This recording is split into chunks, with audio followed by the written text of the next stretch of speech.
Hey everyone, my name is Mark Hayward. I am the creator and host of Business Growth Talks YouTube channel. Thank you so much for joining me today. Today we have a very good friend of mine called Paul Kirch. He's an experienced entrepreneur and leader. He's the CEO of Sellience, a marketing company that focuses on leveraging the emotions of buyers. Paul is also the founder of Boss Academy, which is an entrepreneurial think tank community. He is the founder of both these companies, and in this interview, he's going to share his insights into business growth and the importance of having a supportive community. He discusses his journey as an entrepreneur, the role of sales in his career, and the mindset needed for his business success. He emphasizes the value of surrounding oneself with a network of advisors and mentors and the power of emotional connections in marketing and sales. He's also going to highlight the risks and being resilient in business. Look, guys, if you're enjoying this content, thank you very much for joining me. If you're enjoying this, please do give it a thumbs up. That would be amazing. Equally, if you've got any comments, please do hit them down below. I will be looking at them and responding. And lastly, can you please hit the subscribe button? It really does help the channel so much. I would be super appreciative. So thank you very much for all of your time. Enjoy the interview with Paul. Thanks a lot.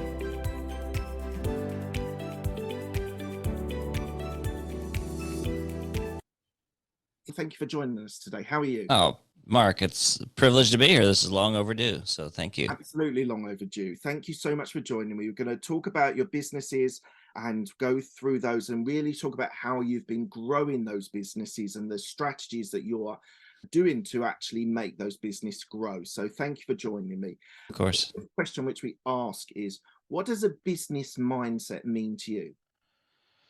That's really interesting. So I started my first company in 2009, not really feeling like I was qualified to run a business. I grew up in a small town in Nebraska. My dad was a teacher. My mom stayed home, but we lived on a small farm. We ran a vegetable farm in the summer, but it wasn't a very good example of an entrepreneurial business. And so when I went to college, I always dreamed of starting my own company, but I started working for the Gallup organization and got a great job there. And the more I moved up, the more I felt like business ownership was a path that just didn't make sense. So when I got a little further along at Gallup, I decided I wanted to move into sales because I thought sales was the most entrepreneurial role I could have and still have that security of a paycheck. So fast forward, when I did start my first company, I had this really interesting corporate background, sales leadership, sales, outside sales. And so when I first started my first company, I thought, oh man, I'm fully prepared for this. But I wasn't. And I surrounded myself with I created my own board of directors. It wasn't really a formalized board of directors, but I reached out to some people I knew and said, hey, I really don't know what I'm doing. I want to be successful. Would you be willing to serve on a board and advise me? And I'll be non-invasive with it. And so I ended up getting 9 people that agreed to just informally be on this advisory board. And they instilled in me just amazing ideas and concepts. So for me, a successful business mindset is realizing you can't do it on your own. We all have experience and backgrounds that make us who we are and get us where we are. But in the end, this is a journey that requires having a sounding board, having people that you can bounce ideas off of, people you can trust. And I think we've all experienced trust that's been betrayed at times. I had a business partner that things didn't go well. But in the end, where I've been most successful is when I've surrounded myself with other leaders who inspire me to do more and push me harder. Because when we see what other people are doing, we see what's possible. And then we can follow in their steps. Really good answer. Really good answer. I will come back to the advisory board section of Sellience that you. I do accept gold stars too for any good answers, Mark. So just letting you know. You'll get plenty of gold stars, I'm sure. I want to just touch on the sales roles that you took on. You said you thought it would be the most entrepreneurial place, but a lot of people, entrepreneurs that I've spoken to on this show, often refer back to sales roles, early sales roles that they've had. And I've created this idea, this thought process when I'm talking to people, that it adds a great deal of resilience because you'll have the phone slammed down on you, the door shut, the whole spiel, and you have to then get up and knock Yeah. on the door or make the phone call again. What do you think sales roles have aided you well in your future businesses that you've run? Well, 100%. And I will tell you that when I first started Gallup, my first couple of years was doing telephone surveys, calling people at home. And then I also did uh, B2B, where we would call doctors and people in businesses and do surveys with them. I learned rejection the hard way early on. And it got to the point where he almost made a game of it. I worked with this guy that if anybody ever hung up on him on a survey, he'd call him back. He had this deep booming voice. His name is this guy Scott, and he had this really powerful voice. And he said, "Ma'am, this is Scott Brown from the Gallup organization. Why you hang up on me?" And they would always finish the survey with him. And I thought, man, that's so bold. And so I started doing that. And it I took rejection and turned it into a game. I almost made it, can I convert this person? It didn't always work, but when it did, it was like there was a sense of accomplishment that wouldn't have happened if it had just been easy. Mm.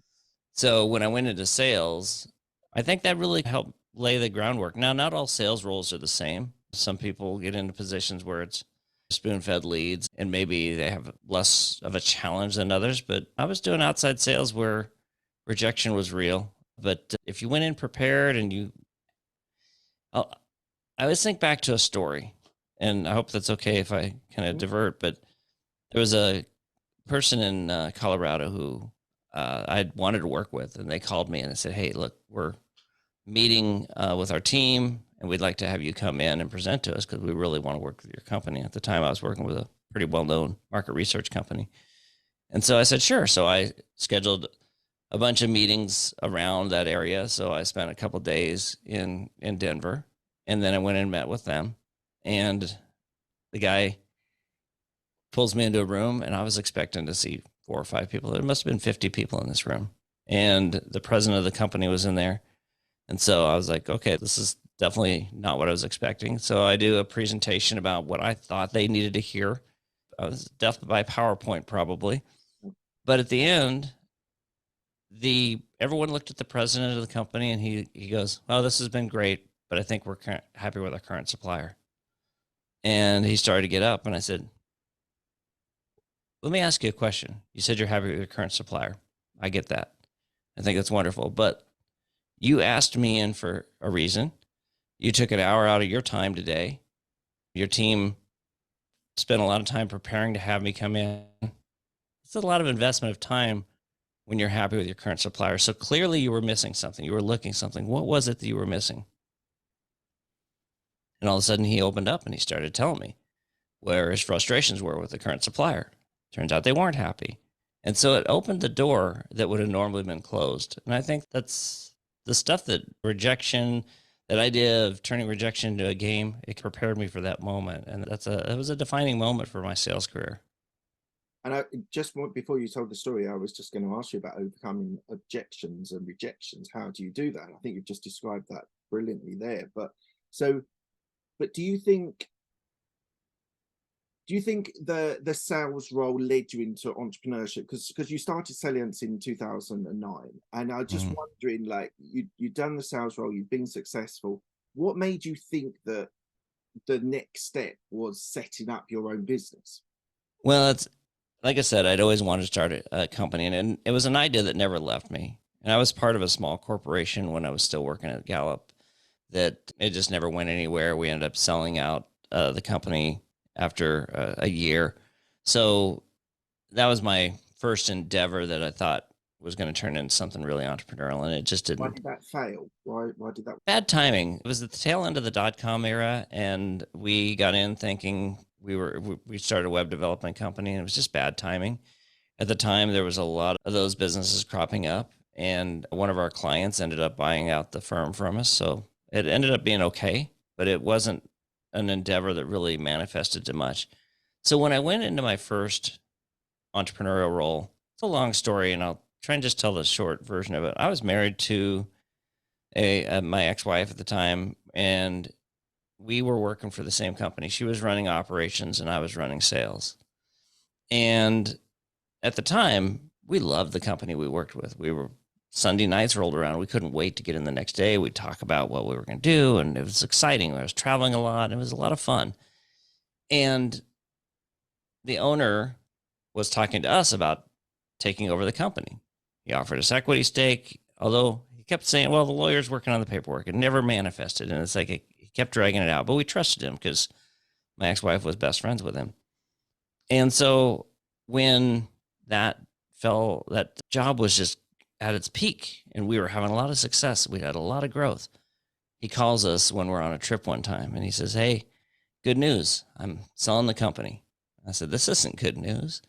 So we really were thrown for a loop because we thought we were going to be able to take over the company and this was going to be our dream situation. It ended up being anything but. And the company that acquired us was a European company that just had a different mindset. They were more micromanagement in terms of the way they managed things. I stayed on board for the longest time, but I really hated it. My wife at the time was several months pregnant. And I finally said, you know what, I've got to get out of here. So I negotiated out of my contract and left, not really knowing what I was going to do. I had a great reputation in the research industry, although I had a non-compete that I had to contend with. But I was getting job offers. I had like 3 job offers that I turned down. And my wife goes, you either need to take one of these jobs or you're going to have to start this company you've always been talking about. I thought she was really risk averse. I never dreamt she'd be supportive of it, but at the time, it's what I wanted to do. So I always jokingly say that she put her size 6 shoe on my backside and pushed me off the cliff. But it really was, I needed that thumbs up to say, yeah, it's time. And Mark, at the time, the reason I was turning those job offers down is there was something that happened in that moment, the way that we were treated by this new company and the way that the rug was pulled out from underneath us. I couldn't stomach the idea of going back to work for someone else. So for me, it was almost like I didn't have a choice but to do it. So sales prepared me because my first clients were doing exactly what I was doing. At the time, I'd moved out of outside sales into sales leadership. I was managing teams, I was training people. And so I just started doing sales coaching and consulting, and it was like an easy segue. So your easy answer or your easy question led to a complex answer that for me, sales was the catalyst, it was the training, and it was also the easy segue because that's the business I started. Amazing. So let's fast forward from 2009. What's the current company structure with your employees at Sellience? Yeah, so originally it was a sales consulting agency, and I kept getting questions asking if we could also support marketing. And so we moved more and more towards marketing. And then back in about 2014, it became primarily a marketing agency. So today I pretty much manage all of the sales and all of the operations oversight. And then I've got an operations manager and we've got a team of tech developers. But most of the sales falls on my shoulders.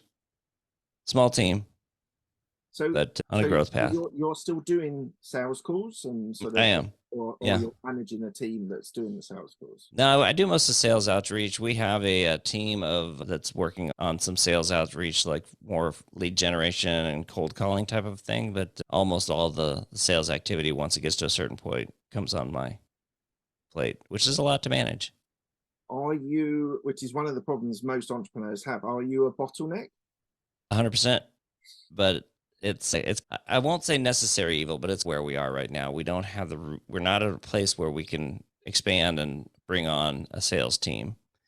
And quite frankly, I'm good at closing the business, but I don't really have to do much else other than the selling and then just overseeing the company in terms of some of the administrative oversight and the operations oversight. But really, I've got a team that I can pretty much hand that off to.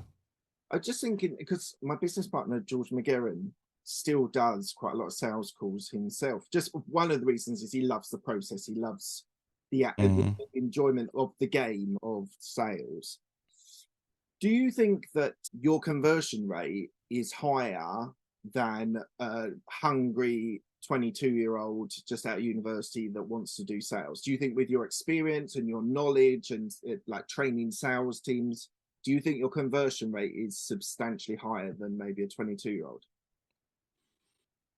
It would probably depend on their level of experience and their where they were sourcing their leads. But once a opportunity gets to a point where we're having a serious conversation about it closing, it's like I close a lot of the business. So I'd argue that, yeah, it's pretty high generally. Good. We need more at bats, but that's true of most companies. If we get more people to that stage, then closing them is typically not an issue. Because I think there's a level of trust that comes. And the feedback I get from people is that they trust me and they think I'm genuine. And that, I think, is worth its weight in gold. So I had a program years ago that I created, Mark, that was called the ABEs of selling, and it was always be engaging. The old school, always be closing. Yeah, you have to close. There's no question. But the hard closing, the fear mongering that used to take place in the sales world, it alienates people today. And if you're engaging, being honest, being ethical, and really caring about the people you talk to. And I think that's one of the things that's been a huge asset to me is I like people, and the people I work with, I think, know that I genuinely am there to build a relationship as well as be their salesperson and be the person they work with. So I'm not in it just to make a dime. And I think that's important.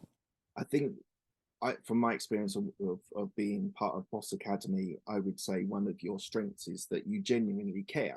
You generally care about everyone that's in your community. Yeah. And I think that's evident from everyone that I speak to that's part of Boss Academy, is that is definitely something that you do beyond what most people would do. But I wanted to just touch on that idea of hard closing, and that whole idea. We definitely have changed as consumers looking to be sold to. We're a bit more savvy and a bit more mature to understand people's sales approaches. It's a lot more evident. It's like, even to the thing of when you're looking at films and things like that, which have all been, I'm thinking of the film with Balford, the Wolf of Wall Street, where Wolf of Wall Street, yeah. It's like hardcore selling. But how do you approach the market now in a mature sort of savvy marketplace versus what you might have done maybe 20 or 30 years ago? Probably not different enough, because I feel like I was always the same way. It's like I was genuine with people then, and I am now today. But there's certain things that I don't do. There was a phrase that we used to use that worked really well. And if you were asking questions, I'm a huge proponent of salespeople need to learn to ask questions. I actually have a ebook that I created that's called Askology, and it's around the idea of what types of questions should you be asking. But one of the questions that used to work extremely well that doesn't work today the way that it once did is, so what keeps you up at night? Because when you ask somebody that question, it's not about what savings are they going to get when they buy from you, what features and benefits do they want. You're asking the question, it's like, so you're stressed out, you're having sleepless nights. What's keeping you up at night? What's forcing you on the weekend to really be stressed about your business? So depending on the level of person you're talking to, if you're talking to the owner, which normally I was working with C-suite or owners when I could, that question used to really be impactful. Now you have to approach it differently, because if you ask that question, it's a question that's become so widely used that most people recognize it, and they're going, "Oh, it's another sales approach." But if you ask the right questions and start to get to understand what struggles are really having, and it's amazing what you can do to provide solutions and provide hope for that.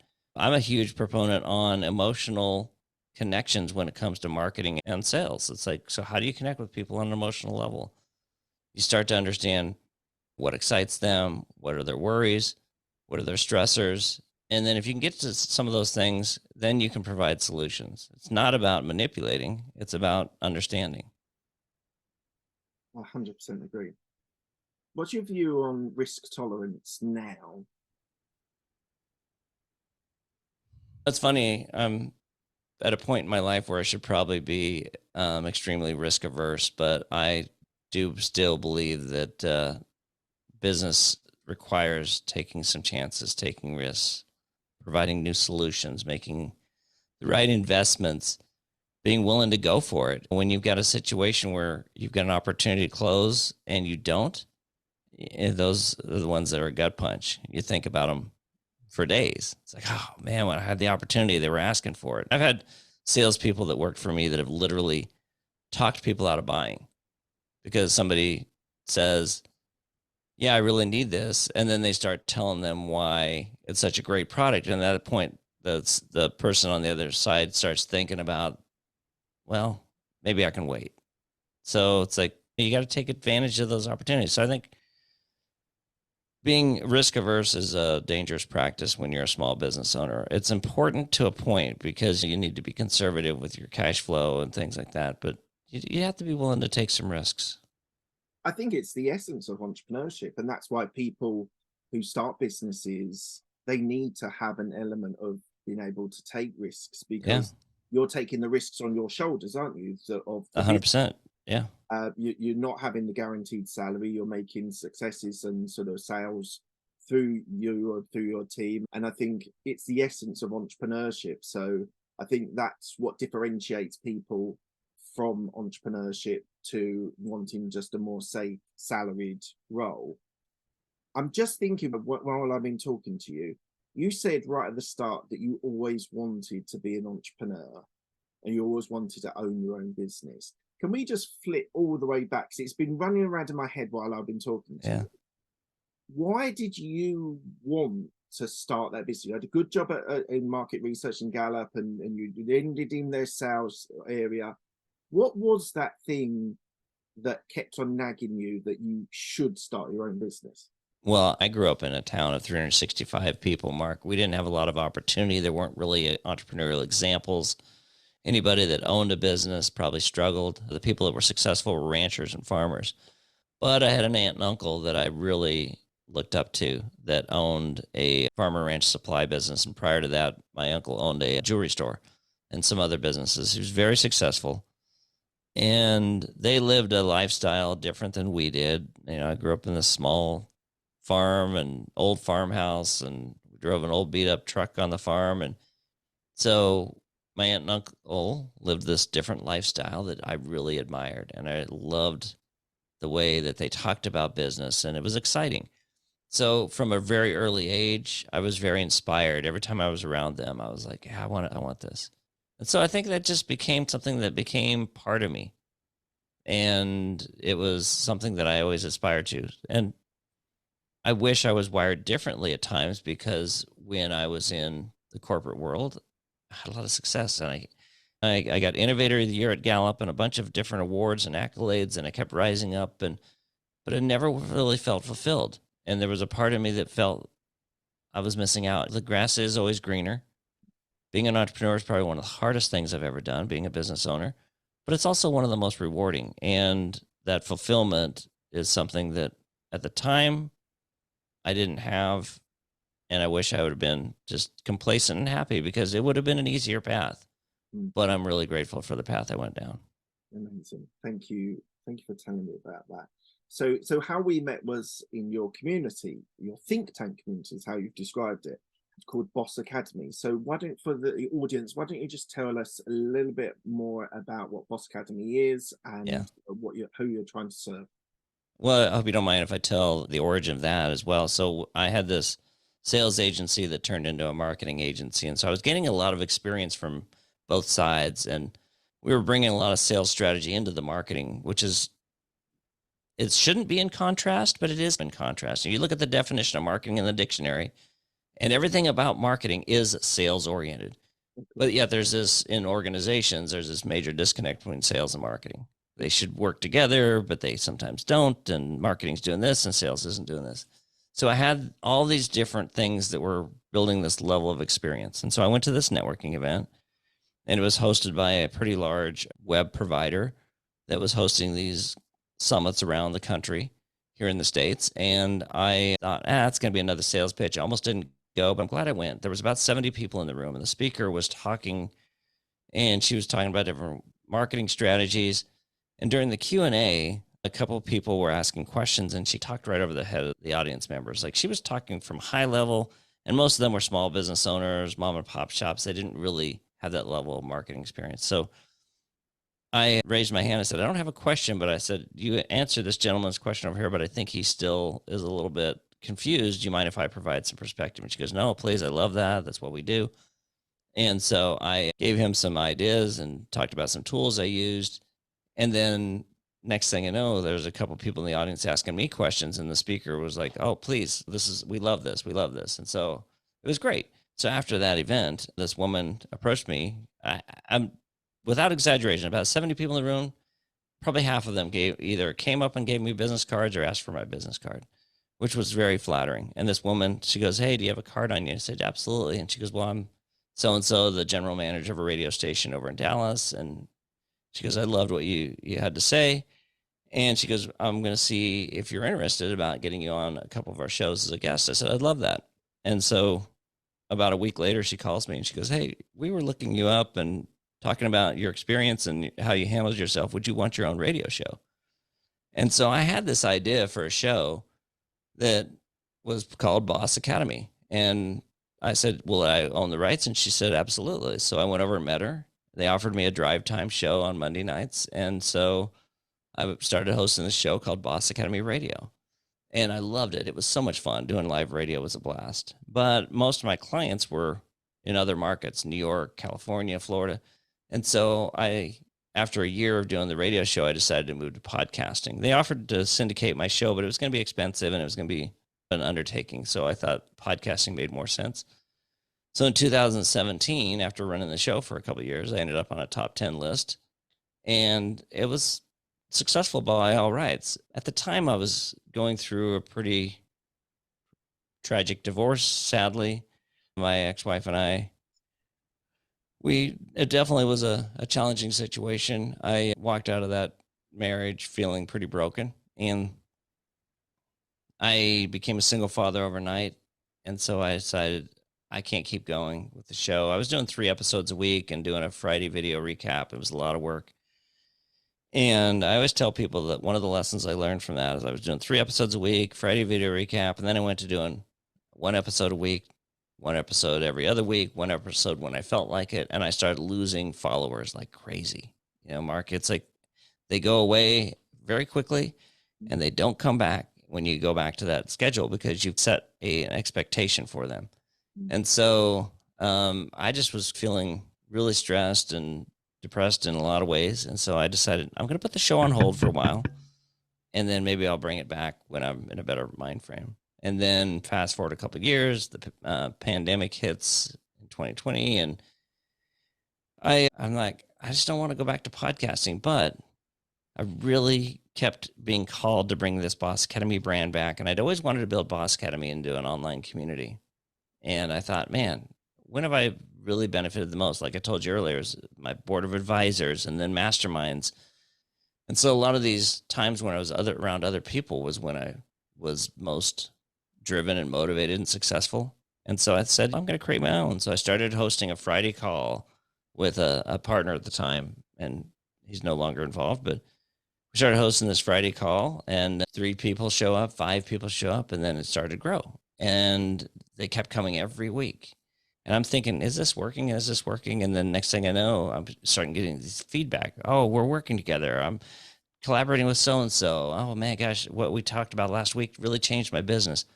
I started to see what was coming from this. So there's this massive community of growth and opportunity and meeting people like you and all these different perspectives. And we're all really about supporting each other. And so Boss Academy today I call it a think tank because it's not really a mastermind group, but on our Friday calls, we dive in deep on different topics. We have speakers that come in from time to time on different topics. Every week, there's something you can take away and use in your business to grow it. And then we've accumulated a bunch of resources. We've got our own on-demand video content platform. So for me, Boss Academy isn't just something that's been fun to do and meet some new people. It's something that it's like I'd be afraid to stop Boss Academy tomorrow because it's been so valuable to my business. And I know that many of the members say the same thing. I would say out of all of the networking masterminds, and some are like we pay a lot of money for these masterminds. I've been on property ones, on business ones, but I would say that your community that you've created there is probably the most supportive group people taking time out to have one-to-ones, Yeah. people doing really lovely stuff on LinkedIn and sharing, which is always important on LinkedIn. I really feel that the people that are in the community now, they want everyone to win. It's not like I'm going to take everything I can suck out of this group and do the best. They're actually incredibly supportive for everyone's businesses to be able to grow. And that whole win mentality, I would say, is probably the best attribute that you've got as that group. I appreciate that, and I love hearing that, and I think it's true. I I don't want to pat myself on the back, but from the beginning, I really established the mindset that this was meant to help. So it was meant to help everybody. When Boss Academy Radio, the show was on, Boss stood for business ownership success strategies. And on the radio show, I would always say tips, tools, strategies, and insights to take your business to the next level. But I really meant it. And every episode was, you were going to get business ownership success strategies. I dove deep on all those interviews. The one complaint I had about the show was there's sometimes too many takeaways. It's like, where do I implement? What do I leverage? A good problem to have.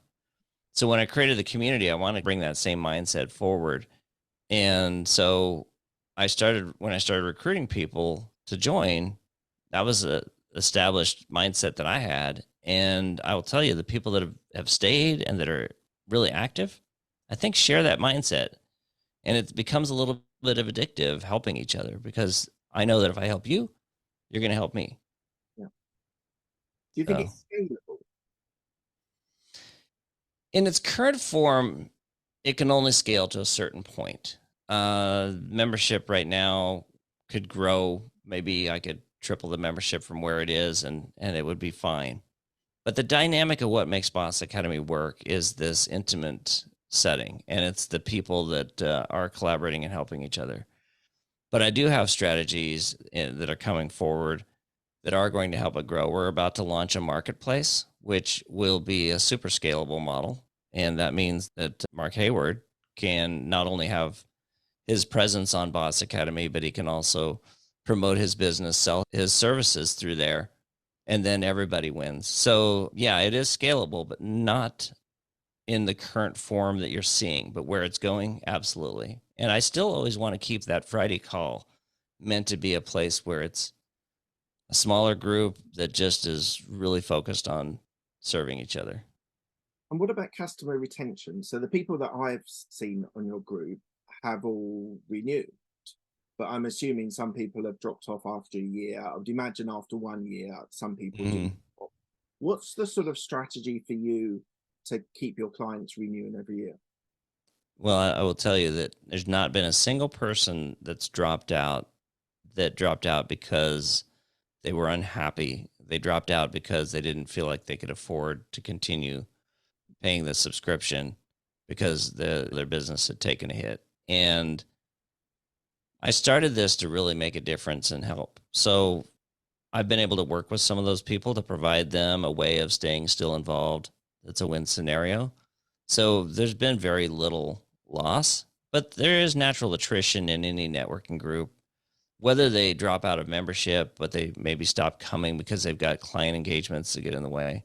So one of the things I do is I'm constantly reaching out to people, making sure, hey, what can I do to help make this a benefit to you? So I think it's that personal connection.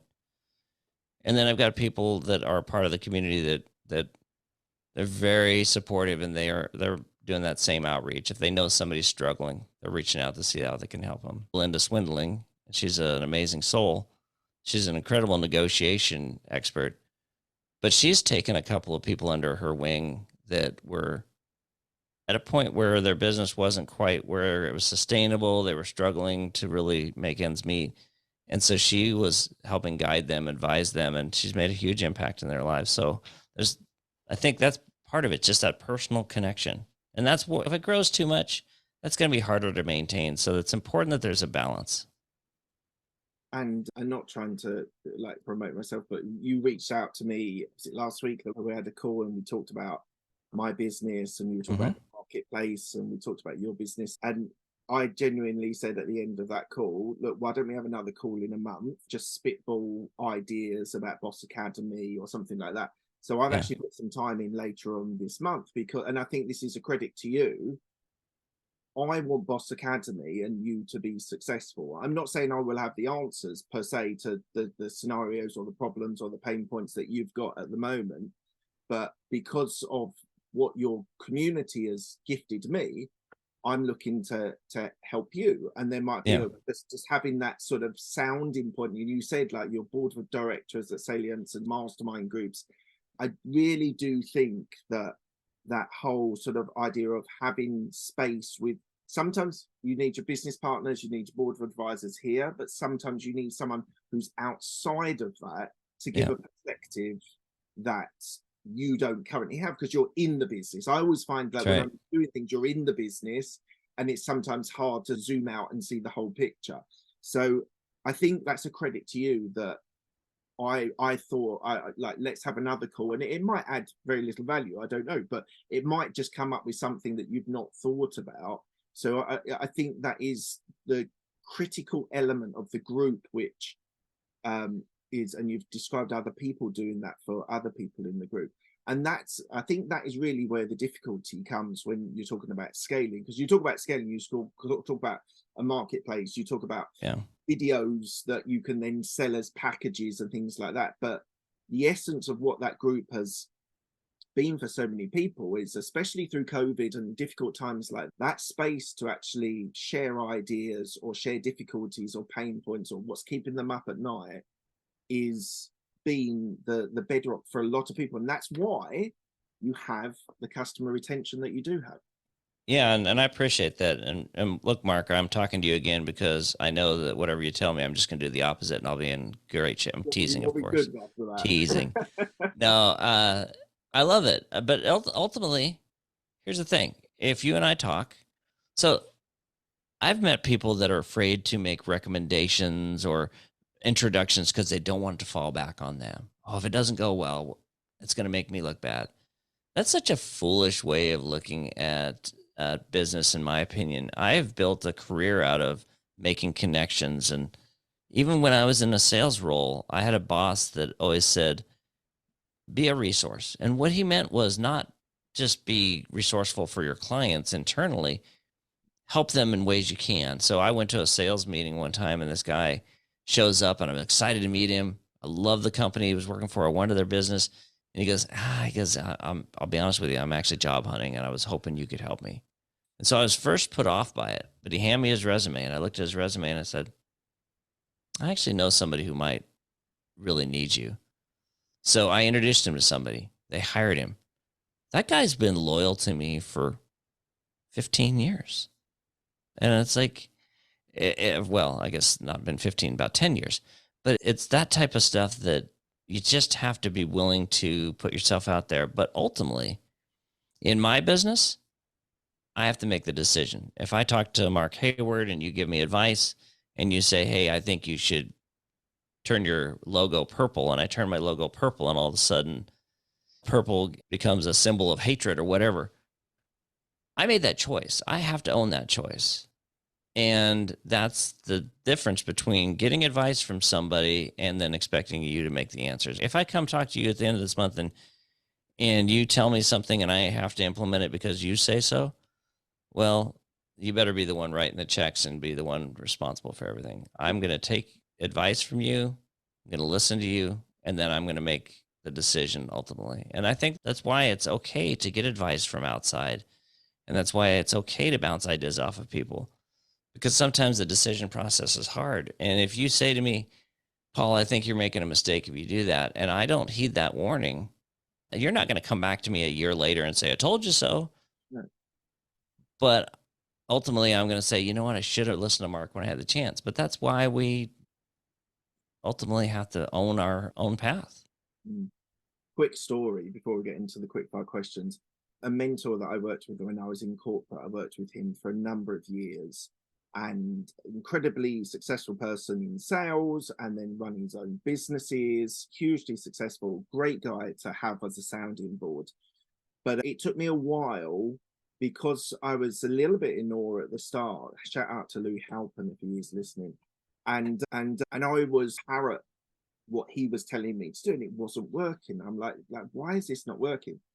And what I ended up finding was the advice was right. It was how he packaged and how he explained what he thought I needed to do. So Yeah. we were looking at targeting other markets and how I would do that.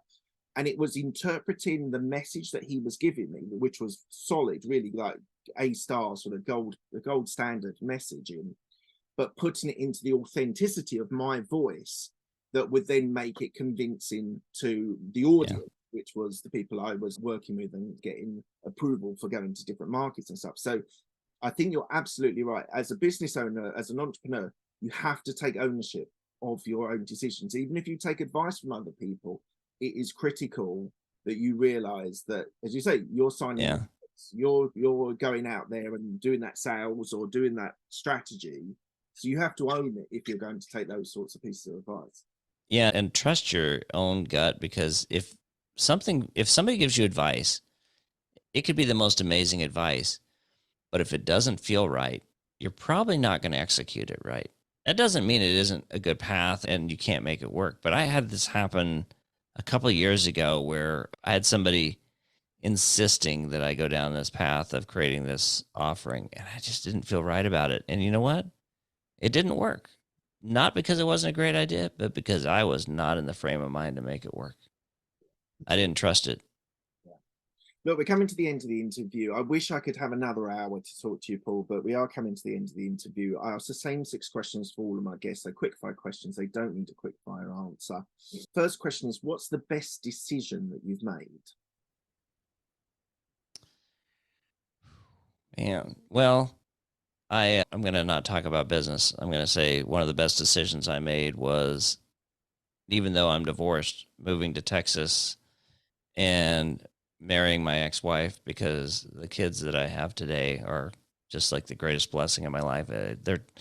One's a teenager, one's a preteen. It's a hard age, but my life is so much richer because of them. And then I'd say, in addition, my girlfriend Holly, we've been together 5 years. When I met her, deciding to date her was like another great decision that's transformed my life. What's the best piece of advice you've been given?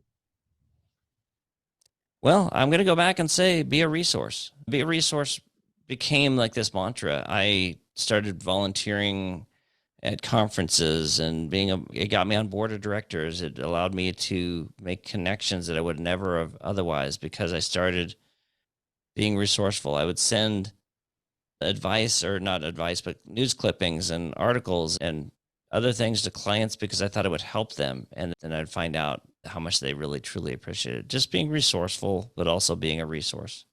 Absolutely. Who's helped you most in your career? Don't know if I can lay it on one person, but I would say the person that probably gave me the greatest jump start was when I left that company back in 2009 and started my first company. The owner of the company, he just gave me some great advice, and he really wanted to see me be successful, even though I was leaving the company he was a part of. So I'd say that he made a huge impact on how I got started. And yeah, I think we all have. There's a number of people often that have made Yeah. it. But there's usually one person, and I'm glad you shared that. Tell me about a regret that you have.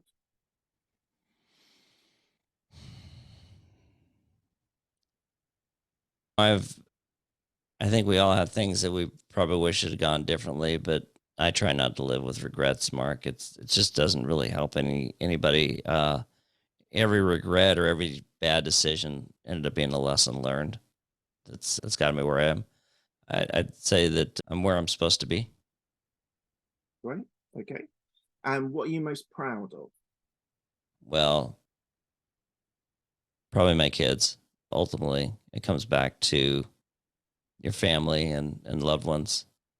And if I was to say in terms of business, I'd say my resilience, because I've learned one thing about myself, Mark, that I've had great years. I've had years that were tough, but I've learned that I have resilience that I never knew I had.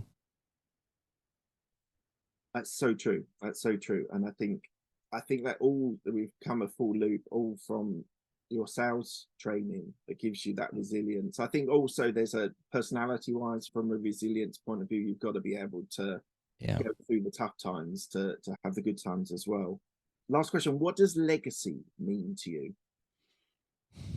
That's what I'm really struggling with because I feel like I'm at a place where I have so many things that I've accomplished, but I don't really feel like I've got a legacy that will extend beyond my time on earth. So I'm working on that. To me, Boss Academy has the potential to be a legacy model because I know the people that benefit from it. It's transformed their business, it's transformed their way of thinking. But in terms of legacy for my kids, and I'm working on that. That's something that does. If you were to ask me what keeps me up at night, that's one of those things. And lastly, if people want to know more about you or find out more details about you, where should they go? Well, I assume you'll put my LinkedIn information in the show notes, but bossacademy.com is a great place to go, or paulkirch.com. Both of those are great places to get to know me, know about me. And then if you're interested in getting to know me better, I'd encourage you to reach out, connect, and I'm happy to support you. Brilliant. Thank you, Paul. I wish I had another hour. We're going to have to get you back on in a few months' time. It's an absolute pleasure. Every time I spend time with you, I learn something or I gain something. And that whole point of adding value to people's lives, not just their business, just to people's lives as well, I think is a consistent theme throughout what it sounds like your career and your business experience. So thank you so much for your time. Thanks, Mark. I appreciate it. And you know that I really look forward to our next conversation. I'm happy to be back on anytime.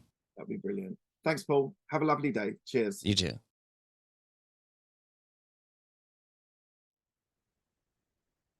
Wow, where do I start with this guy, Paul Kirch? Absolute massive fan of this guy. As I said, I've been part of Boss Academy for some time and really wanted to showcase him and his business. I learned things about Sellience, which I didn't know about, and about his past in Gallup, which I'd read about it, which shared with me. But this guy is an amazing guy. I've got a lot of time for him. I think the critical thing for me that he said there is adding, like we often say, like adding value to our clients and to people in our lives, but being a resource, being resourceful and being a resource for people actually is a different way of being able to think about these things. And I thought his perspective on that was critical and really important. And I loved him talking about that. His idea of risk tolerance, and I found that really interesting about him saying that his aunt and uncle were his inspiration for his entrepreneurship. Often hardship brings people to own their own business. Sometimes they're let down by the corporate world, but I really felt that he had that entrepreneurial spirit in him even before he even knew it. And I thought that was incredibly fascinating to hear about that. And I would advise anyone that's interested in getting value to look at Boss Academy as a community that you might want to join. And I thought it was interesting, he said about the scalability of that. And he says he could triple his numbers. And I think he's absolutely right. He could triple his numbers and still add that value. But when you get into that larger scale, when you start doing videos and creating subscription models, things like that, there does lose an element of the connectivity and the touch points, which make Boss Academy such a great vehicle for people to learn, to listen, to understand, to share as well. Sharing is also very important for that group as well. And I think we just literally just scratched the surface. It was quite a condensed interview, unfortunately, but I would say, and it's like the story about him doing his podcast and the radio show. He knows the struggles that a podcaster has, and he knows the struggles that being consistent. And he said on the radio show, showing up as well as doing the podcast. And I know he's had his dark times as well as his good times. And I think that makes someone a more rounded, a better person, a better soul to be as a contributor, as a supporter, as a person that can add that value or be a resource to people. So look, thank you, Paul, for being a guest on my show. I'm sure we'll bring you back on to talk a little bit more about one of those areas, or maybe a different area. It's been an absolute pleasure knowing you for these couple of years. And hopefully a couple of people see your business in Sellience or see Boss Academy and join, because I would definitely support and promote people to reach out to Paul, even just to have a conversation about it. So thank you, Paul. It's been an absolute pleasure having you on my show, and look forward to the next interview. Thanks a lot, guys.